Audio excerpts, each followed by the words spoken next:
कराची के ज़िला गरबी के मुख्तलिफ इलाकों में जराइम पेशा अफराद के खिलाफ टारगेटेड ऑपरेशन किया गया। पुलिस ये बताती है कि थाना मंगूपीर और मुल्हिका इलाकों में ऑपरेशन से कबल इलाके के दाखिली और खारजी रास्तों को सील करके तलाशी ली गई। बायोमेट्रिक तलाश डिवाइस की मदद से मुतादिद मुश्तबा अफराद की तस्दीक भी की गई। सर्च ऑपरेशन का मकसद इलाके में अमन व अमान के क़याम और अवाम के तहफ़्फ़ुज़ के साथ जराइम पेशा अनासिर की गिरफ्तारी को अमल में लाना है। कराची के ज़िला गरबी के मुख्तलिफ इलाकों में जराइम पेशा अफराद के खिलाफ टारगेटेड ऑपरेशन किया गया। पुलिस ये बताती है कि थाना मंगूपीर और मुल्हिका इलाकों में ऑपरेशन से कबल इलाके के दाखिली और खारजी रास्तों को सील करके तलाशी ली गई।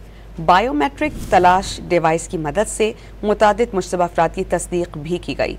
सर्च ऑपरेशन का मकसद इलाके में अमन व अमान के क़याम और अवाम के तहफ़्फ़ुज़ के साथ जराइम पेशा अनासिर की गिरफ्तारी को अमल में लाना है।